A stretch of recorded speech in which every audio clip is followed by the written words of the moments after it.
We have so much returning. It's a lot of players on both sides of the ball. You broke it all down. You kind of tell us what it means. Tell us how you broke it down to begin with.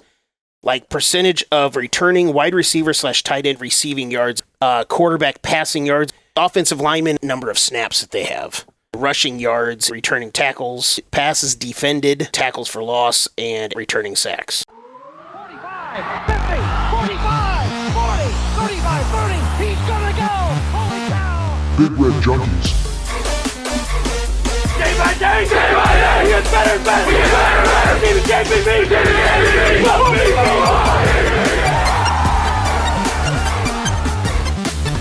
Oh, man, woman, and child, he just turned this stadium inside out!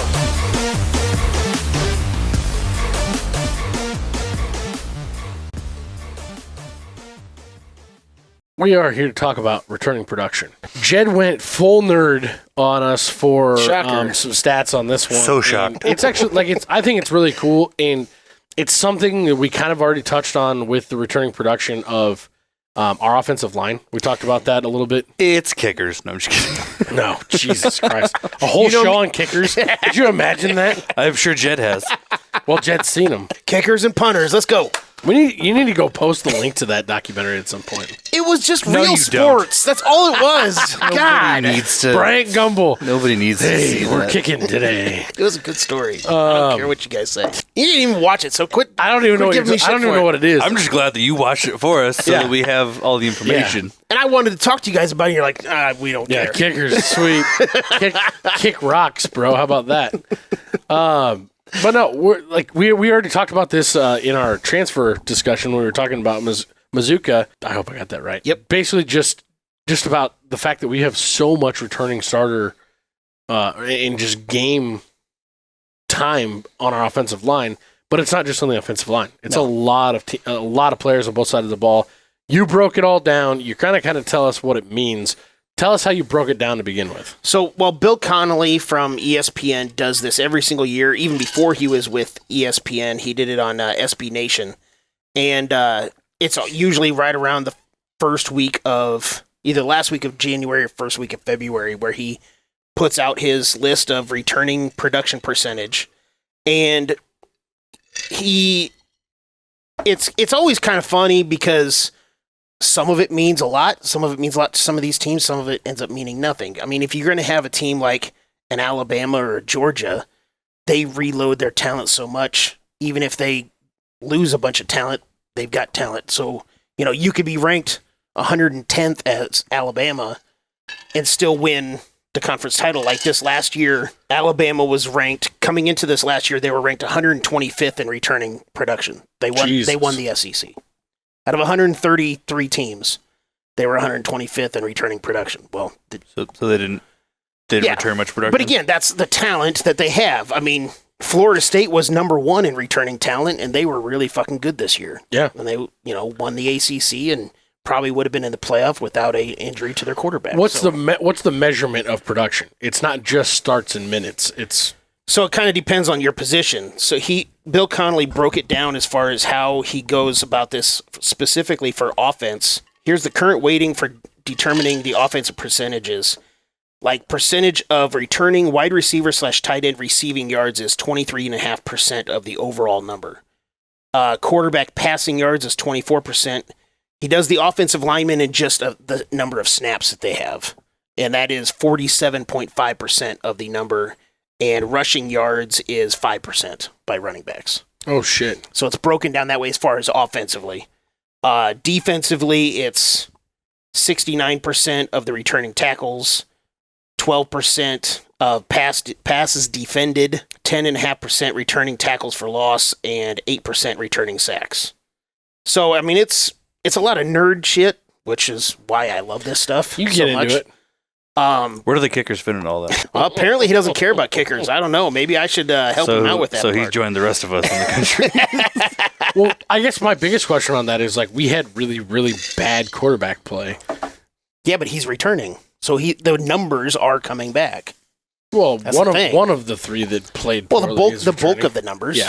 Yeah. Well, so then he also adds in even the transfers. That was one of the things, with the transfer portal, and he started to, when he was doing this and trying to figure out how does he incorporate the transfers. It's not technically returning production. It's production that is coming back. Previous production in college football. But he does include, like, a Jamal Banks is included for Nebraska as far as returning. That's interesting. Production. So, I'm not 100% sure how I feel about that, but at the same time, it's more expected experience. It's what you have to do. Like, in today's world of college football, that's just what it is. Exactly. But Nebraska ends up coming out at number 3rd in the country for this upcoming season in returning production. They were 23rd on offense and 9th in defense. God. With our defense being as good as they were last year, that's awesome. Yeah.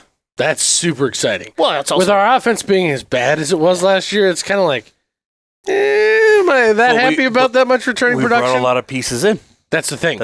How much is a Jamal Banks and his entire season of 900, passing yards and 11 touchdowns or something like that? He had 600 something. Yeah. Okay, 600 something. Because he was just under 700 for the last 2 seasons each. Right. So you look at that type of production coming in, that's going to be a big boost. That's awesome. Yeah. And then you speaking of the offensive line, you add in all the snaps that Mazuka had. Yeah. And you add that into... Well, you already had a super seasoned offensive line. Yeah. I don't know where it stacks up in the Big Ten just for offensive lines, but it's got to be up there top 3 for sure. Oh, I wouldn't. I mean, that's one of the things that I probably should have looked at as far as offensively, where does Nebraska rank on this list? But, if we're 23rd in the country, that's got to be pretty freaking good. So yeah. But one of the other things that I kind of wanted to break down on this is, like, where were the conference champions ranked as far as returning production? And I already brought up Alabama. There are some that are in the hundreds that end up winning a conference title, and then there's Florida State, who's ranked number 1, and they win a conference title. For instance, like last year, there's 10 conferences in FBS, and 3 of the conference champions were ranked 100 or worse in returning production. So, again, sometimes this number can mean a whole lot. Sometimes it can mean nothing. Well, I think it speaks to the 2 different ways that contending teams are built right now in college football. You have the perennial reloaders at Ohio State, Georgia, Alabama, Michigan, kind of, but not really, because I felt like Michigan was they seasoned. They stuck together for an extended period of time. They had the right guys come back, and they got old as a team together with good coaching, and they hit their pinnacle and they won. I think they're going to take a huge step back this year, even though he did a good job retaining their class that they had already put together, and they had a good recruiting class. They did well in the transfer portal. They're still going to take a step back because of everything they lost. Mm-hmm. Whereas an Ohio State's not going to take a step back because of what they lost. A Georgia, like we already talked about, and Alabama, like we already talked about, not going to take a step back because of what they lost. Nebraska's in the boat of, we're going to have to build and season together. We're going to see, you're going to see ebbs and flows when it comes to, this was a good season for us because we were really young this season. We only won 8 games. Hey, we have higher expectations for this season because we're old, we're returning a lot of people. We have higher expectations, 10, 11 games, that's what we're going to be shooting for. When it comes to that, looking at your top, you said you did the conference champions and then the top 15, right? The top 15 of returning talent. And by the way, I did these for the last 5 seasons, not including 2020, just because. Smart. The returning production was still what the returning production was, but the season played out around that so year completely were weird. Yes. So, it was kind of funny. Like in 2019, Northwestern won 3 games, and then in 2020 they were the number 1 returning talent team in the country. They lost every game, didn't they? No, they won the division and they went to the conference title next game. year. But again, it was the 2020 season, so it's kind of like, would they have? They might have, still made the conference title game. I don't know, but it was kind of like, Northwestern's number 1 in returning talent. It's like, yeah, they sucked, so who cares what kind of returning talent they had? But they were actually pretty good, and they were good in that 2020 season, whatever the hell season it was. But they were still good in that season. So, you can make a big turnaround. We saw TCU do it in 2 years ago. That's going to be the big one that I was going to use. Is they were an older team. They all got together 2 years ago. They returning talent. They were number 9, and they ended up going 13-2. The previous season they went 5-7. Wow. So I also 5-7, but they brought a lot of the right pieces back. Exactly. I went back and looked at all of their records as far as the top 5, the top 10, and the top 15. And the win percentage last year was really good for the top 15, the top 5. And I looked mainly at the top 5, specifically also because Nebraska's in the top 5 of returning talent. The top 5 returning talent teams last year won 74.5% of their games. 9 wins. Helped very much so by Florida State and Michigan, who were in the top 5 last year. Sure. Only one loss between Michigan them. was in the top 5? Yeah. They were number 5. And the previous year's record, it was 68. Those same teams were 68.1%. So a 5, 6, 7% increase in wins or win percentage for that top 5. But that's not really the way the history goes, because 2 years ago, the top 5, they had a win percentage of 30.6 of returning production. So again, that's not good. It's great to have all this returning production that Nebraska has. I don't think it really speaks to anything. It's great to see them at number 3 to give hope, but I kind of wanted to bring this stuff up because there's a lot of people that are clinging to this like this is. Well, I think there's certain things like the offensive line that you can point to that says that's a lot of experience amongst a group that started out as really being very, very putridly bad. Yeah. So, like I said in 2 shows ago in our transfer talk, you've got an offensive line that's bringing back a ton of experience, and then you added Mazuka to it. That's fantastic. I think it's more important to see the third year under the same offensive line coach and the same buy-in that made Benhart go from a dude who I shit on every single week as much as I could to being good last year. And I'll say he was good last year. Mm-hmm. He was a what did I see? What Pro Football Focus ended like a top 35 tackle in the country. Something like that. I can't remember what it was. I have to go look, but he was high enough to shut you up. That's for sure. Yeah, it was high enough. He was high enough to switch it to some praise. And if he takes another step forward, he had the opportunity to leave. If he takes another step forward, who knows where he could be? Outland Trophy style. Looking at the end of this year, you already had Ben Scott, who was an Outland Trophy, mention or whatever, preseason mention, honorable mention, or whatever it was last year. You've got dudes there. They put it all together. That's going to mean something, that returning starting. But is bringing Heinrich Harburg back going to be a positive for us?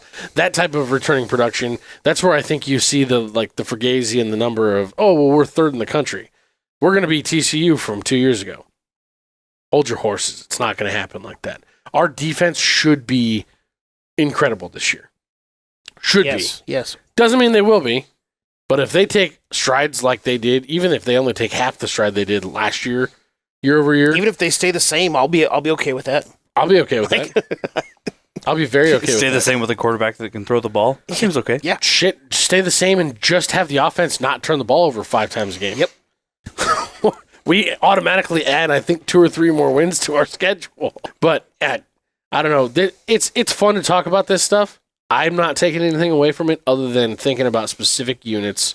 Like I said, the offensive line, the defensive line. That's kind of the same thing for me. If you'd have told me that they had great experience coming back last year, preseason, I'd have been like, yeah, cool. Well, they were fucking terrible last year, so why do I care? They turned out to be pretty damn good with an offseason of coaching. One of my biggest takeaways from this is I've seen a lot of people basically turn into Matt from the beginning of last year, where they're saying 10, 11 wins. With this returning talent. It's like, easy to do. Three of these 5 years that I looked at for the top 5 drastically improved as far as their win percentage. But drastically improve our win percentage from 5 wins could be 8. Yeah. Look, don't get me wrong. We get to 8 wins next year. I think that feels like a very solid performance. Is it a good performance? Is it a great performance? I don't think so, just because of looking at our schedule. It could be relative. Yeah, it's all relative. How it looks. I mean, maybe we'll have a rash of injuries again. That's the other thing a lot of people forget is we're returning a lot of this number, especially on our offensive side, was due to forced play. Mm-hmm. Wide receivers that were getting on the field that never would have gotten a shot had we not lost A guy right before the season started because he decided he didn't want to play football anymore. A guy right as the season started. A guy right as the season started to an ACL injury. Yep. A guy 6 games in to an ACL injury. Yep. Like there were reasons that we have some of this production coming back, and some of those are positive. Some of them are negative. And I don't know. Like I said, I think 8 wins is going to be kind of my floor for this next season. If we're below 8 wins, it's going to feel like a failure. I feel like 8 wins is going to be more my expectation. I don't know about a floor. That's what I'm saying is my floor for an expectation looking at that schedule. Yeah. We're not getting into a debate on this right now. No, we're not. We're not. I thought these numbers were super interesting. I don't think that anybody should be getting overly excited about anything being ranked in the top 3 for Nebraska. Fuck that. Drink that Roulade. Get excited about how many people we got coming back to this team next year. On the defense, I'm super excited. You know, where we really only lost, 2 middle linebackers and a couple guys on the back end?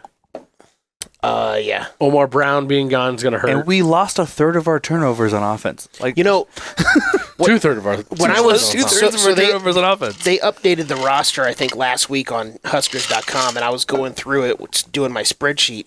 And one guy that I completely forgot about that is still here is who got injured last year in the secondary, Deshaun Singleton. I totally brain farted that he was coming back, and that's a huge get for us because he was playing great. Yep. Yeah. Now there's going to be a lot of dudes that you're gonna start to wonder how they're going to keep everybody happy getting them enough playing time. And it seemed like they did it just fine last year, so I'm not really worried about That's the team buy-in. Yeah. Look at how elite we are on defense right now. That's because of all of you playing together. Well, you got the team buy-in because look at how few people are leaving this program right now. Yeah.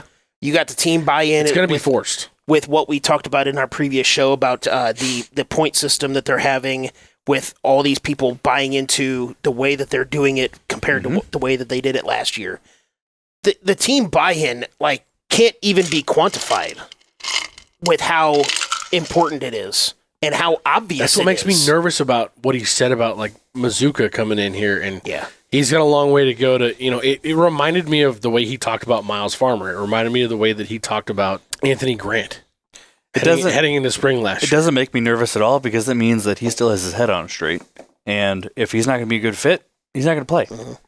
No, that's what I'm talking about is nervous from a standpoint of I'm very excited about when we talked about our transfer, that he was one of the guys that I was saying I'm the most excited about, just from the skill level and the amount of playing time that he already has in college football. We were putting him in the starting lineup right now without thinking about it. And now after hearing Rule's statements, it's like, is he gonna be on the team? Is Latovsky gonna be ready? Because Rule also likes to talk to his players through the media. Yeah, you're right. That's true. We are a long way off from that first kickoff. It never got Anthony Grant out of the doghouse last year, even though he fixed his fumble. I think one of the reasons why I was so I don't know if that's necessarily true. He got plenty of carries after what happened. So. Again, some of that might have been forced because of the injuries, though. But I think one of the biggest reasons why I was so confused with that statement that he made about Micah Mazuka was he has a brother that's on this team and knows what to expect. Yeah. He should... That's why I said already known. That's why I said I feel like this was him coming in, and maybe from a school perspective, maybe from a grades perspective, and a homework perspective, and getting to class. Maybe those expectations are different here than they were at Florida. We're only speculating. We don't know anything about this situation, but it just overall seemed like I'm disappointed in this kid right now. He's not doing what I expected him to do coming in here. And that's what I got out of that. It's one comment in February. Also, it could be... It wasn't one comment. He talked about him for a second. It could also be almost nothing, but he saw it possibly building into something, so he wanted to cut it off now. That's true, we saw it last year before the spring started when Anthony Grant got suspended. And it was like a day. It was like a day and a half though, and then he was back already. Yep. So again, maybe we're blowing it up into something that it's not. And maybe it was something very small that he just wanted to nip in the bud right away. That was just one I'm going shot. to give it as much time in my brain as he had on the podium. Yep. That's fair. Still, I was just kind of surprised that it came from a guy that was experienced like that. But by no means am I looking at those statements and also my minor worry and coming to any conclusion whatsoever. Yeah. Nope. I'm still excited about everything. I'm so ready to start getting some spring practice reports and things like that. How far are we away from spring ball actually starting? Well, the spring game is April 27th, so it'd be sometime beginning of April. How many days until Don't they football get starts? 5 again? weeks of practice prior It's to? 15 practices. Oh, wow. I thought it was 5 So- weeks. I mean, end of March, beginning of April. What did you say, Matt? How many days until football starts again? It'd be 198? 198, yeah, something like that. Not Nebraska, just college football in general, but Too many. Week 0, game 1. Too many. 198. Let's fucking go. And this may be the most unbelievable night in Cornhusker football history.